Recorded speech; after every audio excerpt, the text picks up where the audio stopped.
Oke, pada video kali ini kita akan membuat step by step bagaimana cara membeli fixed asset ya. Baik itu misalkan untuk tanah, bangunan, kendaraan, atau mungkin barang-barang seperti rak toko dan lain sebagainya ya. Oke, pertama-tama tentukan dulu cabang di mana Anda ingin membeli atau menyimpan fixed asset tersebut ya, atau aset tetap tersebut. Kemudian kita sebenarnya ada dua cara ya, bisa Anda langsung gunakan fixed asset, terus kemudian di sini Anda tinggal daftarkan nama, nilai asetnya berapa, dan akun-akun yang bersesuaian ya, atau mungkin kalau ingin lebih eee, import secara umum, Anda bisa lihat di tutorial sebelumnya tentang aset tetap. Cuman kekurangan dari cara ini adalah kita tidak bisa membuat tracking yang berhubungan dengan eksternal ya, seperti misalkan pembuatan invoice, pembuatan PO ke supplier, kemudian nanti ada pembayaran termin, dan lain sebagainya gitu. Oleh karena itu kita akan menggunakan cara kedua, yaitu menggunakan pembelian ya. Ini saya ubah ke bahasa Indonesia dulu. Pembelian, kemudian di sini kita buat pesanan pembelian atau purchase order. Jadi di sini skenario-nya adalah si supplier itu sudah mengirimkan kita penawaran atau quotation.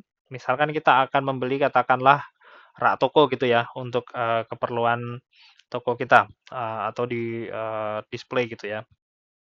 Setelah penawaran kita sepakati harganya dan juga term pembayarannya, kemudian kita buat pesanan pembelian atau purchase order atau PO ya, terkenalnya ya. Kita kirimkan PO-nya ke klien sehingga mereka memproses pesanannya. Kira-kira seperti itu.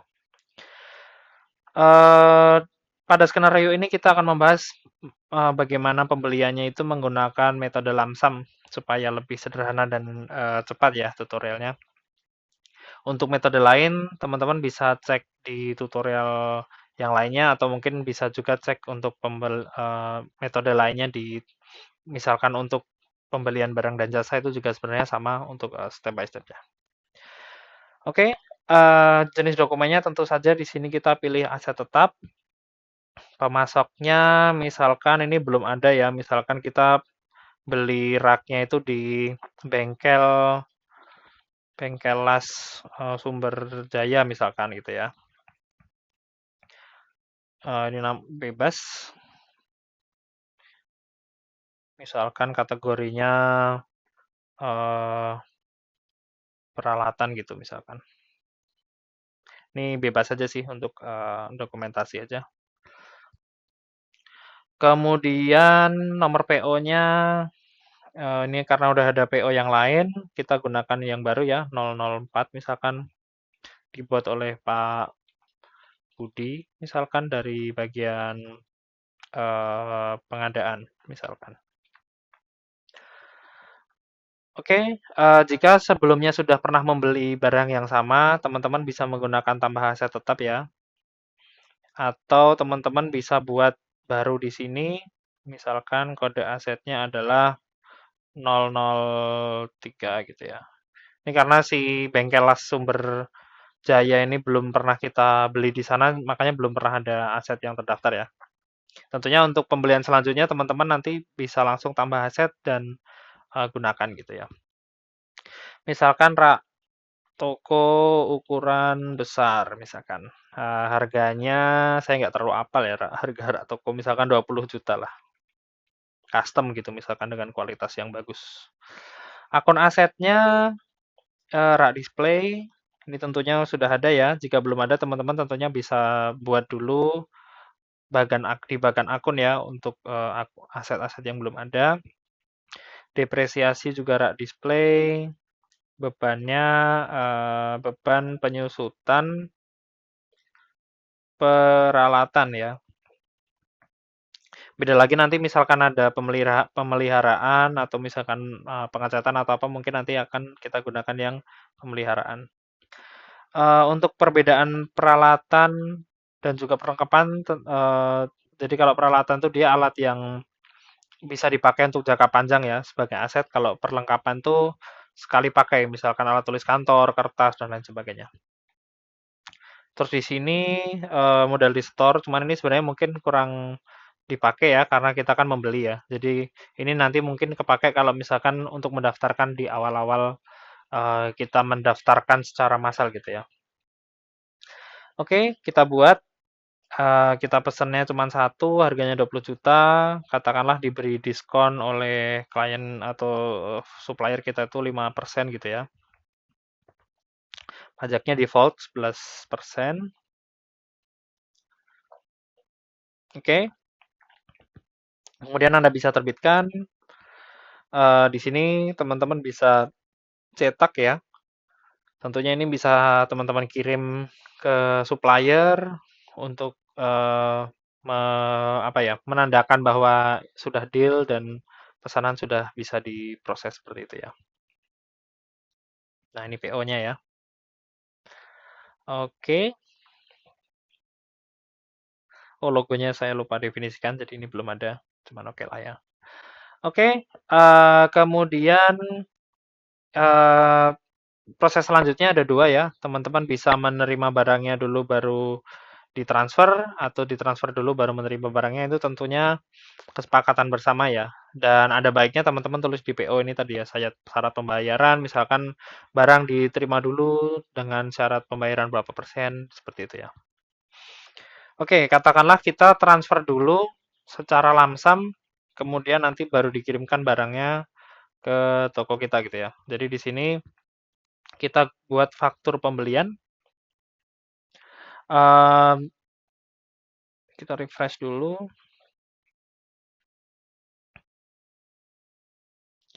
Oke.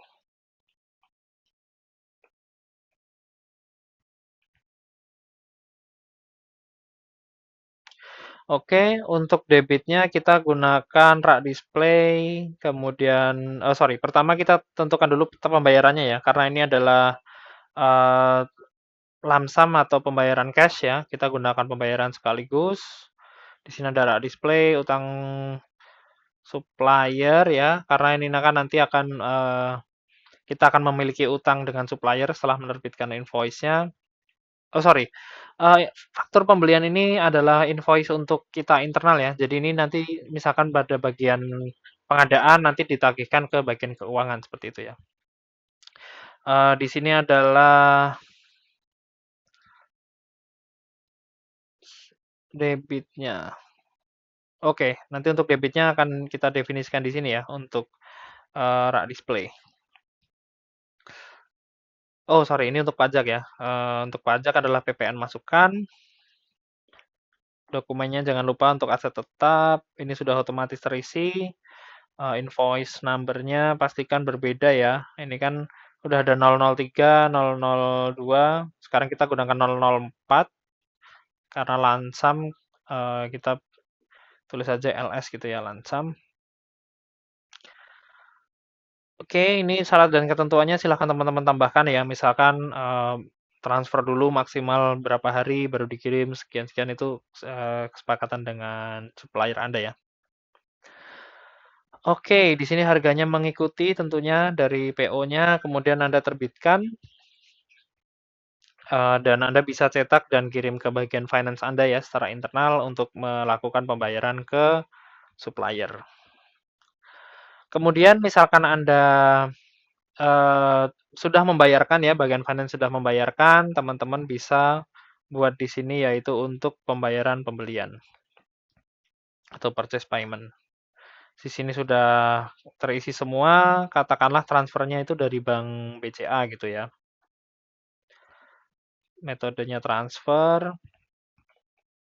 nomor pembayarannya lagi-lagi kita buat berbeda 004 ya, PP, purchase payment, lansam 004 ya tadi ya. Iya 004. Oke, data-datanya sudah oke, kita bayar faktur ya. Ini lagi-lagi bisa Anda cetak, kemudian Anda email bersama dengan bukti transfer ke supplier Anda ya, atau vendor Anda ya. Setelah terbayarkan, kita bisa cek lagi di bagian di pesanan pembelian, kita bisa lihat di sini 100% sudah terbayar. tapi barangnya belum dikirim ya. Kita sudah infokan, kita email, kita WA bahwa transfer sudah dilakukan, maka mereka mengirim ke gudang kita ya.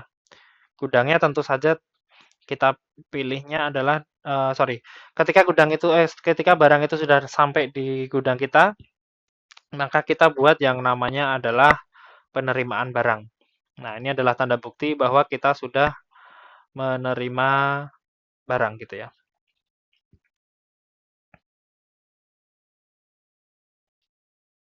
Oke. Oh, sorry.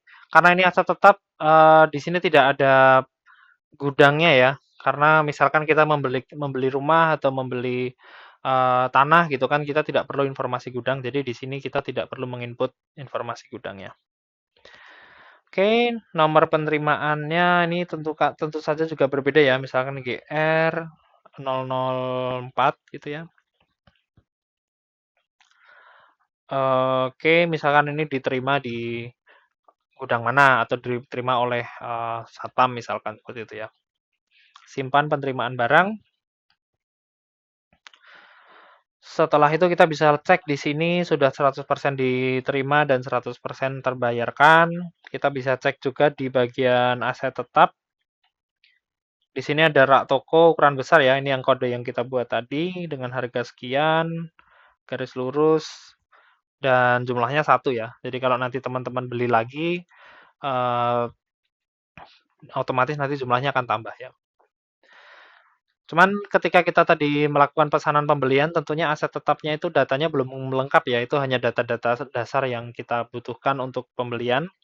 Maka ada baiknya kita selalu mengedit kembali dan melengkapi data-data yang belum ada.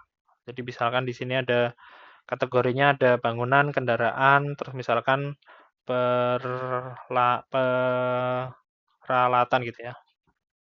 Misalkan teman-teman bisa tambahkan atau mungkin di sini masa manfaat itu kira-kira berapa tahun lagi dia akan berguna gitu ya, akan kita gunakan. Misalkan ini dalam bulan ya tentunya. Misalkan 2 tahun gitu ya.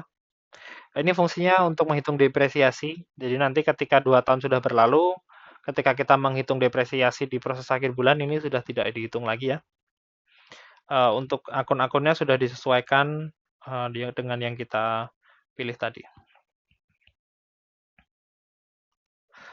Oke, hal terakhir yang bisa kita cek adalah di bagian laporan dan di sini ada neraca ya. Di sini kita bisa lihat bahwa kita punya aset berupa rak display ya. Oke, itu saja mungkin video kali ini. Terima kasih sudah menonton. Sampai berjumpa di video selanjutnya.